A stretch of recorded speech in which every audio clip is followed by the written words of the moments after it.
Hai minasang, kembali lagi dengan Pandai Kotoba. Pandai Kotoba adalah tempat minasang untuk belajar bahasa Jepang dan juga budayanya. Kali ini Pandai Kotoba akan membahas 5 tips belajar bahasa Jepang minim puyeng. Buat minasang yang sudah belajar bahasa Jepang pastinya pernah mengalami kesulitan saat belajar bahasa Jepang kan? Entah karena kelelahan, bosan, atau frustasi karena merasa materi yang diajarkan begitu susah dipahami, sehingga menghilangkan sebagian besar minat minasang pada bahasa Jepang. Hal ini terjadi biasanya karena cara belajar yang cenderung monoton. Duh, sayang banget kalau minasang putus belajar di tengah jalan hanya karena terkendala hal-hal seperti tadi. Oleh karena itu, Pandai Kotoba mau kasih beberapa tips belajar bahasa Jepang agar proses belajar bahasa Jepang yang lagi minasang lakukan berjalan dengan lebih dinamis dan menempel di otak. Kira-kira apa aja ya caranya? Yang pertama, cari metode belajar yang fun.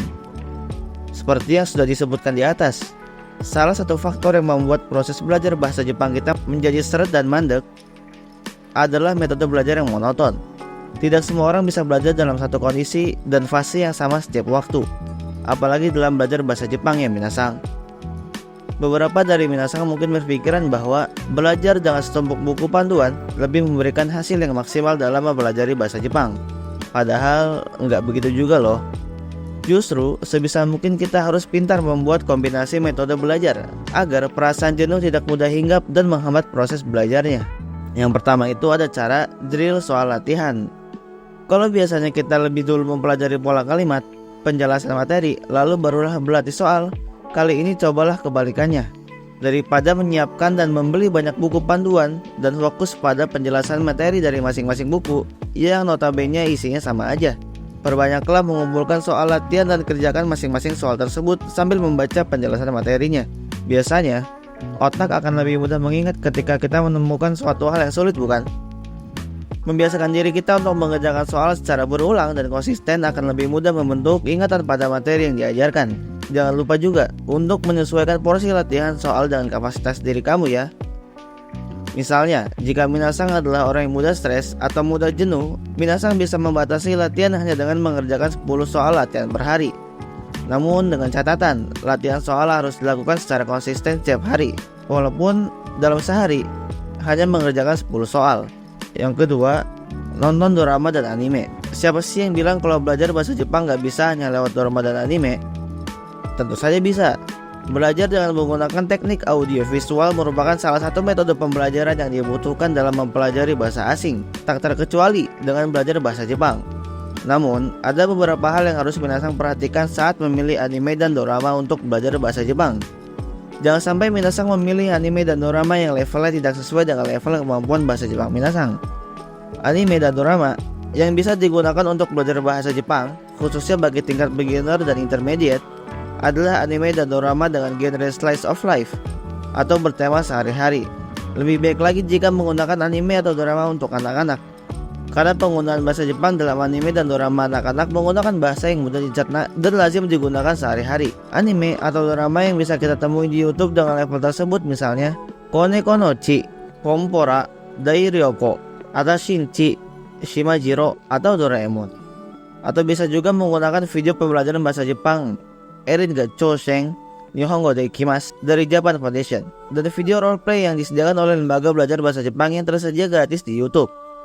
Jadi buat minasang yang baru belajar bahasa Jepang atau minasang yang masih ada di level N4 dan N5, kurang recommended untuk belajar dengan menggunakan anime dan drama dengan tema tertentu seperti petualangan, detektif, kedokteran, jurnalisme, atau tema khusus lainnya. Yang ketiga, membaca dongeng. Tips belajar bahasa Jepang minim puyeng selanjutnya adalah dengan membaca dongeng. Membaca dongeng merupakan salah satu cara belajar bahasa Jepang yang fun. Salah satu aspek yang bisa kita drill dari membaca dongeng adalah hongyaku atau menerjemahkan. Ya, dimulai dari menerjemahkan teks sederhana. Minasang bisa mengasah kemampuan bahasa Jepang dengan lebih baik lagi. Membiasakan diri untuk menerjemahkan teks sederhana juga bisa memacu minasang untuk mengingat kanji dan kosakata secara lebih natural tanpa perlu menghafal. Sumber belajar yang bisa minasang cari melalui search engine adalah dongeng anak-anak. Salah satu rekomendasinya adalah dongeng dari website Dowadoyo atau hukumusume.com. Dari kedua website tersebut, minasang bukan hanya bisa latihan membaca keras untuk melancarkan ingatan minasang pada huruf hiragana, katakana, dan juga kanji, tapi juga bisa melatih skill cokai atau skill mendengarkan loh. Karena kedua website ini memberikan fasilitas berupa audio dongeng yang bisa minasang akses secara cuma-cuma. Oh ya, website tadi bisa menjadi tantangan untuk minasang karena website tadi dirancang khusus untuk anak-anak. Apakah minasang sudah siap untuk mencobanya? Yang keempat, mendengarkan lagu. Siapa sih pembelajar bahasa Jepang yang nggak tahu lagu di Jepangan? Belajar bahasa Jepang lewat lagu juga nggak kalah fun loh dengan cara lainnya. Minasang mungkin biasa mendengar lagu-lagu pop seperti lagunya Utada Hikaru, Yoasobi, atau Shinogen. Tapi pernah nggak sih minasang pusing saat membaca liriknya? Sudah berkali-kali dinyanyikan bahkan hafal liriknya, tapi masih nggak ngerti juga dengan maksud dan penggunaan dari kosakata atau pola kalimat yang diterapkan dalam lirik lagu tersebut. Pasti minasang lupa deh bahwa sama dengan lirik lagu bahasa Indonesia, lirik lagu dalam bahasa Jepang juga menerapkan ragam bahasa puitis. Tentu saja ada kalimat yang tidak sesuai konteks atau tidak jelas subjeknya, objek, ataupun predikatnya. Oleh karena itu, penggunaan lagu J-pop untuk belajar juga kurang direkomendasikan bagi pembelajar bahasa Jepang tingkat dasar. Untuk minasang, selaku pembelajar bahasa Jepang tingkat dasar, lagu-lagu anak atau nursery rhymes bisa banget dijadikan pilihan, seperti lagu Okinakure no Ki no Shita de Ino no Omawari-san yang viral dinyanyikan oleh artis cilik Nono-chan, atau kumpulan lagu anak berbahasa Jepang lainnya yang bisa minasang akses bebas di YouTube. Bahasa yang sederhana, lazim digunakan sehari-hari, serta penggunaan kosakata yang mudah dipahami membuat lagu anak-anak ini cocok banget bagi minasang untuk dipakai sebagai salah satu cara belajar bahasa Jepang yang asyik. Yang kelima, berselancar di sosial media.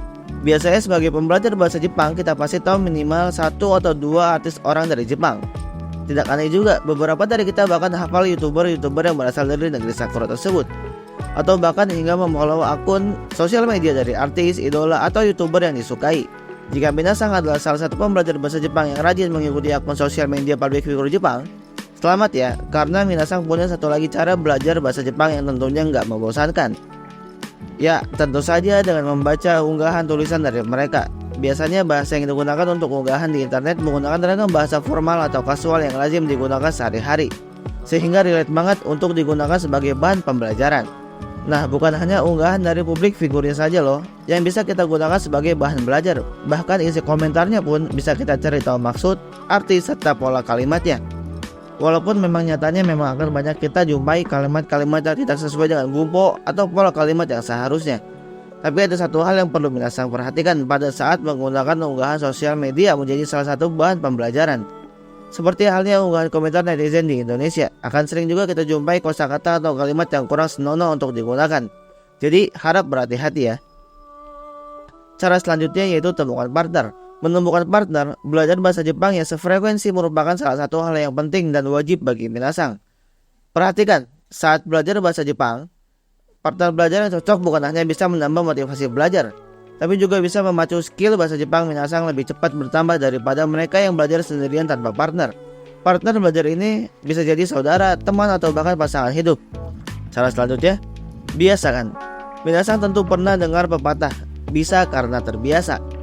Benar, metode belajar bahasa Jepang memang berbeda dengan metode belajar matematika atau fisika. Membiasakan diri kita untuk menggunakan bahasa yang sedang kita pelajari adalah salah satu kunci keberhasilan dalam mempelajari bahasa asing. Kalau minasang bingung untuk membiasakan diri dalam mempraktekkan bahasa Jepang yang sudah dipelajari, jangan sedih. Ada beberapa cara lain seperti bermonolog, menulis niki, atau buku harian, menulis to-do list harian.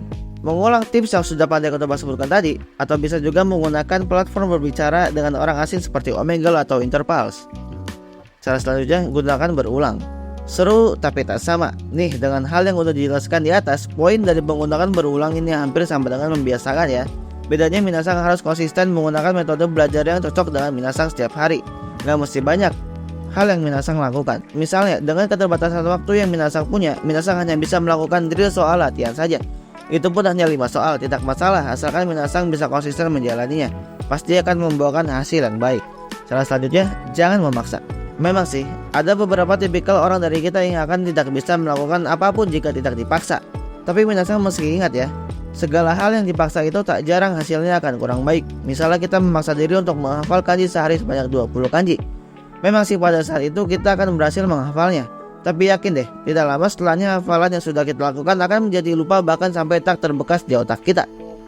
Cara selanjutnya, mengingat tujuan belajar. Ketika kita sedang jenuh saat belajar bahasa Jepang, hal yang harus kita lakukan adalah berhenti sejenak untuk berdiam diri dan merenung. Mengingat tujuan kita dari awal, apa sih sebenarnya tujuan kita dalam belajar bahasa Jepang?